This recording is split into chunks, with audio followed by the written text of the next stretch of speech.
Ayo, what's up bro? Nggak nyangka udah 100.000 subscriber. Woohoo! Dan sesuai request, gue akan bikin video Drop My Life.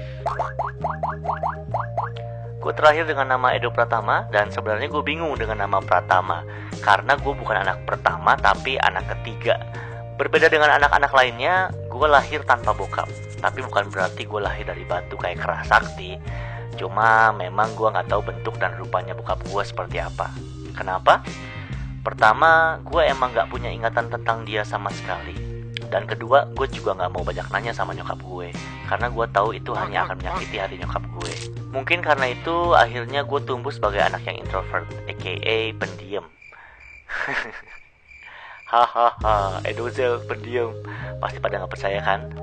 Tapi emang bener, gue adalah anak yang pendiam dan gak suka cerita apapun tentang diri gue. Itulah sebabnya kenapa gue agak segan membuat Draw My Life, karena gue gak terbiasa cerita-cerita pribadi. Plus kehidupan gue gak seperti yang kalian bayangkan. Singkat cerita, nyokap gue berhasil membesarkan anak-anaknya dan merit lagi saat gue SMA. Tapi nyokap gue harus ikut bokap tiri gue untuk kerja di Papua. Dan gue ditinggal sendiri di Jakarta, sendirian. Gak punya temen, gak punya uang, dan gak punya siapapun untuk diandalkan selain diri sendiri. Saking pengennya punya temen, gue sampai harus baca buku Dale Carnegie How to Win Friends. Gue pun mulai berusaha berubah dan memutuskan untuk ikut ekskul breakdance. Dari anak cupu kutu buku rambut belah samping, kancing diikat sampai atas, bawa tas super berat dan masuk kelas percontohan, berubah jadi anak yang sok pakai nama Zell yang diambil dari toko Final Fantasy 8, karakter yang paling asik, paling berandal. Padahal di dalam diri gue masih anak cupu yang gak ngerti gimana bergaul. Jadi kalau ada beberapa teman-teman yang merasa gue so asik, so akrab, dan annoying, gue minta maaf.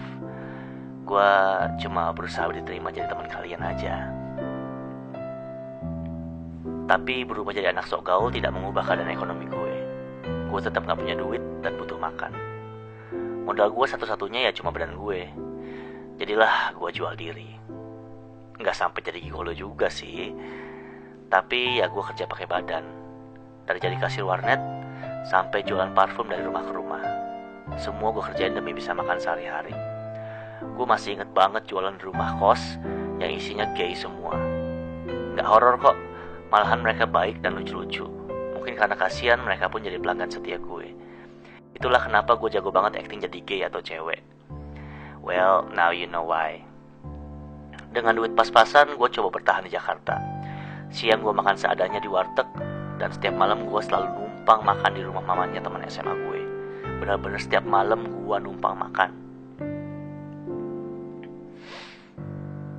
Dan berkat Mama Pepen yang berbelas kasih sama gue sepanjang SMA, selepas SMA kehidupan gue membaik.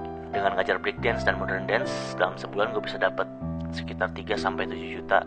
Dari tinggal di kos-kosan yang cuma dibatasin triplek di pinggir kali, akhirnya gue bisa tinggal di kos yang dindingnya kuat ditendang. Hayat! Gue lulus ujian di Universitas Indonesia dan mulai kos di Depok. Di sana gue ngerasa sedih dan kesepian lagi. Gue merasa gak diterima karena gue udah bukan siswa berprestasi yang pinter lagi. Gue cuma breakdancer berambut pirang yang kebetulan kuliah di UI. Karena itu gue paksain diri kos di Mangga Besar, dekat sama teman-teman gue dan tempat gue ngajar dance. Padahal perjalanan pulang pergi dari Mangga Besar ke UI makan waktu 4 jam, sedangkan kuliahnya cuma 2 jam. Karena gak mau tua di jalan, akhirnya gue memutuskan untuk berhenti kuliah dan konsen jadi guru breakdance dan modern dance. Sering tampil breakdance di acara ulang tahun bikin gue tertarik untuk belajar jadi MC. Dan untungnya ada MC yang sangat baik banget sama gue, mau membagikan ilmunya, namanya MC Freddy. Setiap Sabtu dan Minggu gue datang ke acara ultah di mana Freddy jadi MC. Gue catetin semua hal-hal yang penting dari cara bicara sampai bahan jokes, gue catat dan hafalin. Gue tahu gue harus kerja keras kalau mau bertahan hidup. Dan akhirnya gue mulai berani jadi MC dan dapat banyak job. Penghasilan gue bertambah dan bisa kuliah lagi di London School of Public Relations Jakarta. Tapi keberhasilan gue itu membuat gue sombong. Gue merasa sukses dan merasa bisa menaklukkan Jakarta dengan tangan gue sendiri. So, berbekal kesombongan gue ini, gue tinggal kuliah gue sekali lagi dan gue berangkat ke Jepang. Di tempat dimana gue sama sekali gak tahu bahasanya dan budayanya. Mentok-mentok paling gue cuma taunya kimochi dan miyabi. Hasilnya di Jepang gue menderita banget. Gue yang dengan sombongnya ngerasa bakal bisa bertahan hidup di Jepang, ternyata di sana jadi gembel sampai harus tidur di hutan karena homeless. Gue bisu gak bisa ngomong, tuli gak bisa denger, buta gak bisa baca. Akhirnya gue balik lagi ke Jakarta. ngulang lagi karir MC gue dari nol. Mulai casting sana-sini, dari VJ MTV sampai sinetron abal-abal, tapi gak ada yang mau nerima gue. Sampai duit untuk ngekos pun gue gak punya.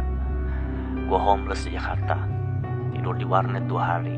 Dan akhirnya setelah dapet 1 job MC, duitnya bisa gue pakai buat ngekos lagi. Dalam kesusahan itu, gue ngeliat Sinta Jojo terkenal gara-gara video Keong Racun yang diupload di YouTube. Gue pun tertarik untuk mulai upload video di YouTube. Gue inget banget view pertama gue itu 30 view. Dan itu 20 view yang nonton ya gue sendiri. Dari yang cuma pakai webcam laptop, gue mulai belajar ngedit dari banyak video tutorial editing video. Dan gue pun mulai buat happy haul di Indonesia bersama teman-teman gue. Tapi ternyata untuk bikin satu video banyak banget yang harus gue pikirin.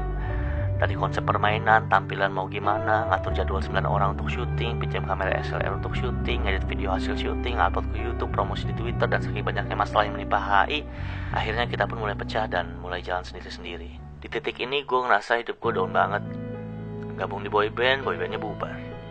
Berusaha pacaran serius, tapi putus 2 minggu sebelum pre-wedding. Mau nangis gak bisa nangis. Hidup gue kayak kosong. Gue berhenti berusaha. Tiap hari cuma mau tidur dan berharap saat bangun hidup gue yang hancur ini cuma mimpi. Bahkan gue sering banget berpikiran untuk mati aja.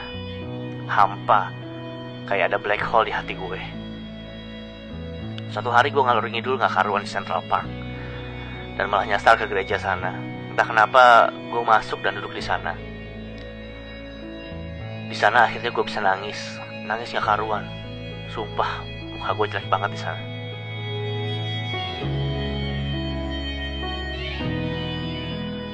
Jujur gue gak ngerti sama sekali soal agama, tapi semenjak gue aktif di gereja, gue ngerasa hidup gue gak kosong. Gue mulai mencari hal baik dalam hidup gue. Dan gue sadar gue harus bersyukur banget karena gue masih punya kalian. Iya, kamu yang lagi nonton video ini.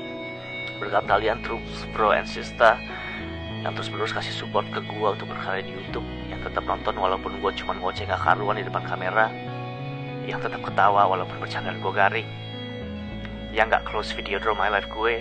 Padahal gue ini siapa sih? Kalianlah yang memberikan gue energi untuk semangat menjalani hidup. Gue sadar bahwa semua ini bukan karena kehebatan gue, tapi semata-mata karena Tuhan baik banget sudah memberikan mama yang luar biasa, Kak Anet, Bang Wis, adik-adikku, keluarga Mama Pepen, anak-anak Science Breaker, MC Freddy, anak-anak Happy Hall di Indonesia, mantan-mantan pacar gue, Fania, Laura, teman-teman kerja entertainment, dan terutama kalian, semua troops, bro and sister. Sama seperti kalian, hidup gue gak selalu di atas, hidup gue gak selalu di bawah, tapi gue selalu bisa bahagia dengan cara bersyukur. Dan itulah kisah hidup gue. Gue bikin video ini bukan untuk pamer atau supaya kalian merasa iba sama gue, tapi gue pengen supaya kalian yang broken home, yang ngerasa hidup kalian sia-sia, yang ngerasa udah kerja keras tapi selalu kena masalah, yang ngerasa hidupnya hampa, apapun itu, gue pengen kasih tahu bahwa kalian gak sendirian.